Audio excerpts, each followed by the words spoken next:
So today I was going to work on the Frontier, but I made some miscalculations and I had to order some more additional parts. So today we'll work on this Armada over here. It needs a starter, and a lot of people make a big deal out of it because you got to pull the intake off, but it's really not that bad. It's just a little more time consuming than a conventional starter. So I'm going to get my canopy over here and I'm going to get after it.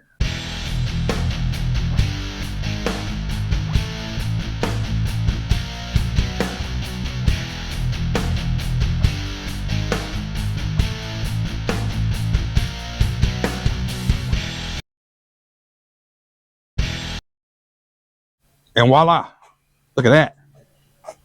So I got some shade. If it starts raining, I'll be good to go. So while I'm taking all this stuff off, take the battery cable loose first and the air intake.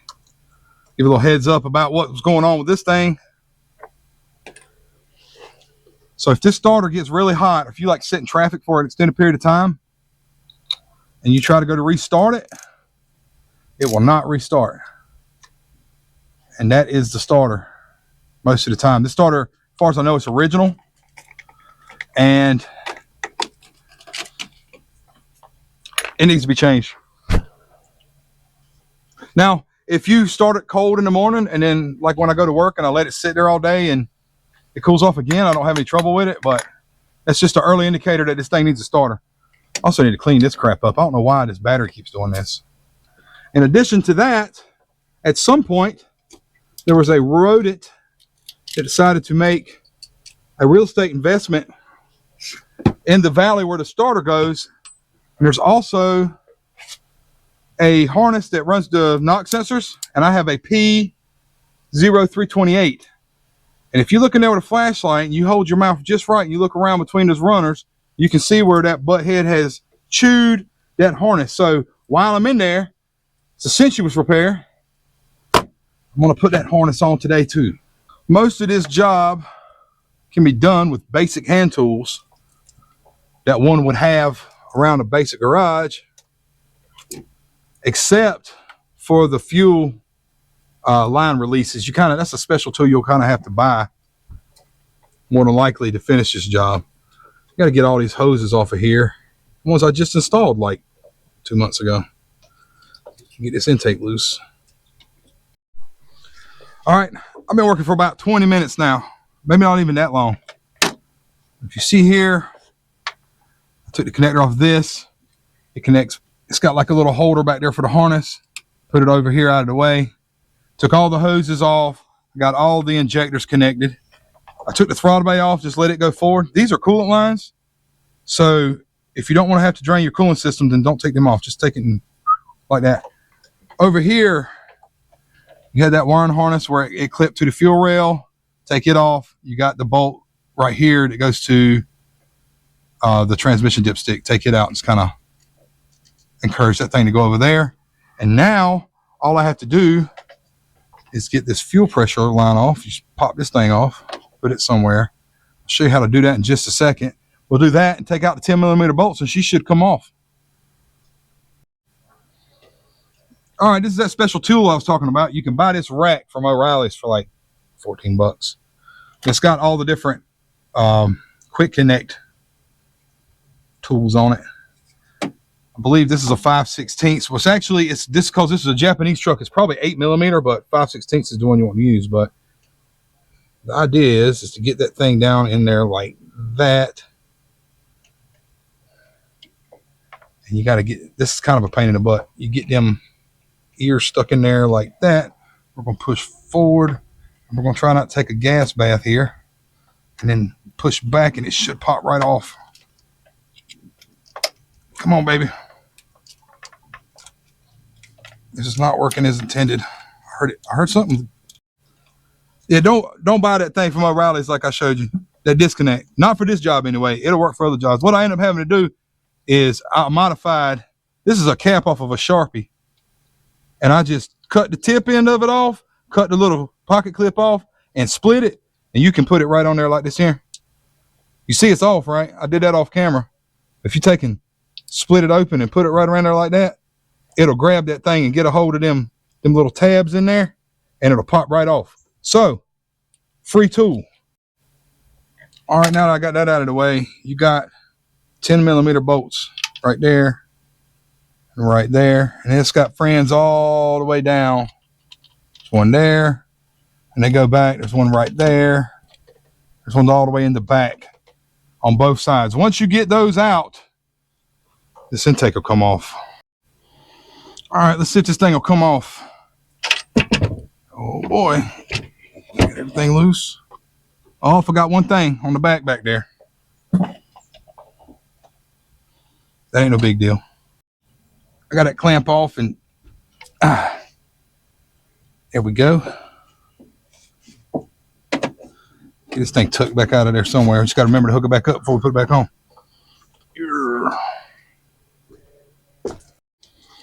Now look in here. Got that stuff that rat left or rodent, whatever the hell it was. But there's the starter we're going after. The first thing I need to do at this point is cover these ports up with something so I don't have any trash go down into the head. And I need to get to cleaning all this crap out of there. All right, I took random rags, stuffed them all down in the holes to keep stuff out. But look at this, what I found. See that wire right there? You see on that plug? That's where old fat ass Ratatouille was in here wreaking havoc. That's why I got a PO 328. Go ahead and pull this harness out. Look at what he did. Thanks, rodents. That harness runs all the way right here. It plugs in. It's got one other plug here. I'll be replacing it in just a minute. I need to suck all this stuff out.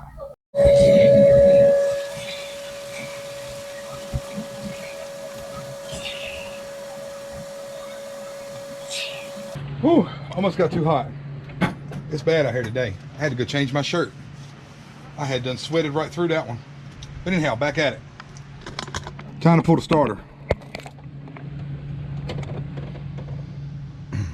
What I'm gonna have to do, if you look right back there, you gotta undo that little clip, because that is where this wire, where the starter signal wire goes into, right there. You gotta unplug that, and then there's a bolt here. There's a bolt here that comes in from the back side. So give me a few minutes. I'll get this starter ripped off of here. All right, the starter is loose. I edited out all the cuss words I had to say to get them two bolts out. They're extremely tight and you can't really get in there to get to them. So now I got to flip this thing around, and behind that little plastic cover right there is a battery cable that you got to take loose. So for some reason I lost audio right here, and now I got to do voiceover, but pretty much all I'm doing right here, showing you how to remove that battery cable. Once you get it off, you can just pull the starter right out of there.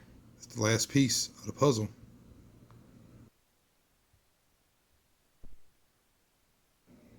All right, in this clip you see right here, I got a new starter in my hand. Just telling you about O'Reilly's has one for 380 bucks. That is a rebuilt one, and the factory starters are very expensive, a lot more than that. I've seen them up to 500 bucks.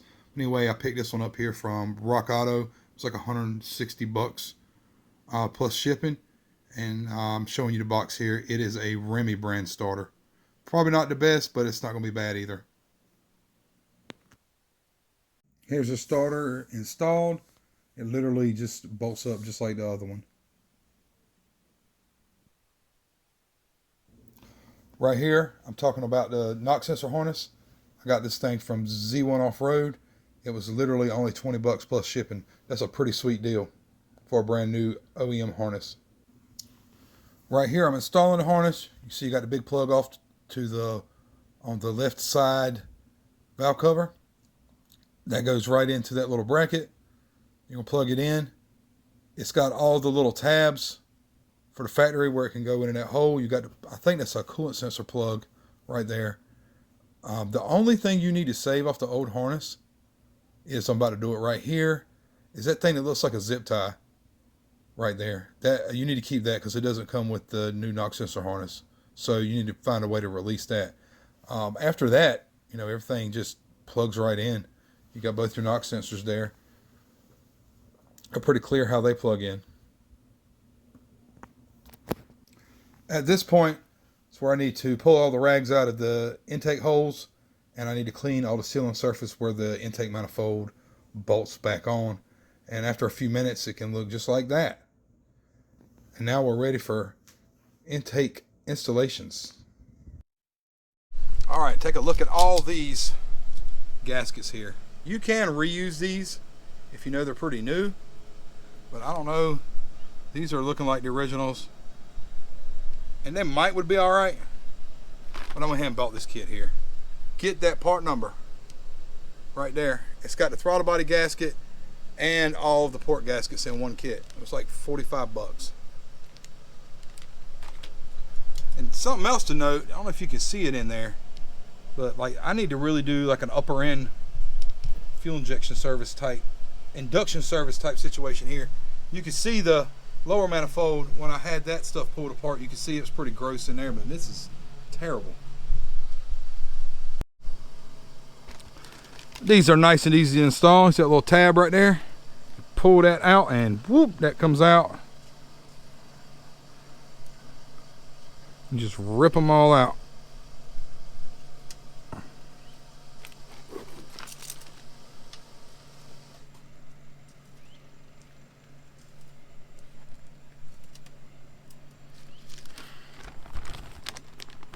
And we'll pop the new ones in. If you take a look at them, see like one side's got like a bump on it, like right there. That's the side that goes in.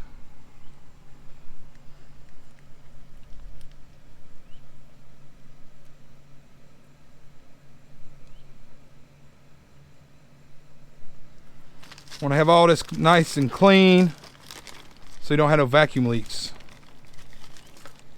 I'll come back in a minute after I got all these installed. And while we're here, we'll go ahead and pop this throttle body gasket out. Just like that. And then we got a new one. When you put the screen up. Just like that. Oh, this thing's gonna have no vacuum leaks. It's gonna be awesome. All right, here's the best part.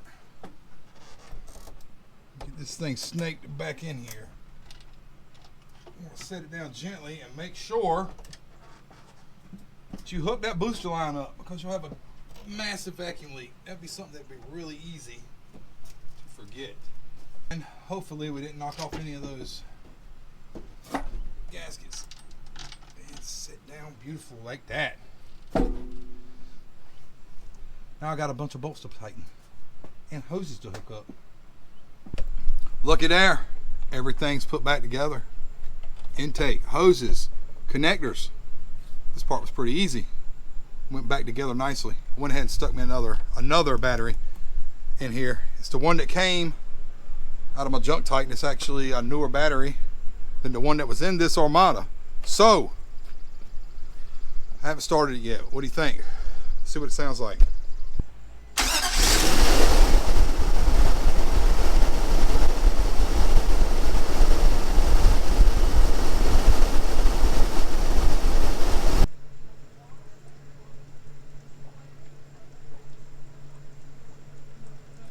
It's so damn hot.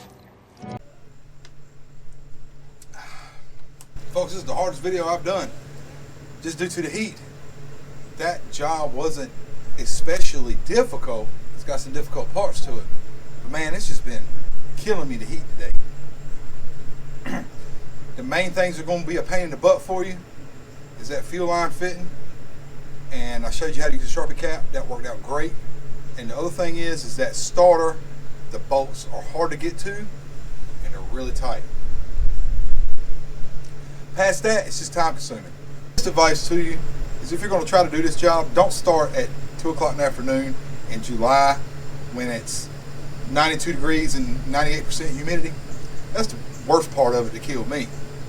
But it starts up nice. I got the whole rat's nest out of the intake, or under the intake manifold, and I got that knock sensor replaced, knock sensor harness replaced. So Hopefully she'll run better. You know, I had a dead spot in the throttle, and I'm wondering if that didn't have something to do with it. Didn't have a check engine light on, but if you scan the ECM, it did have a PO328, and that was why.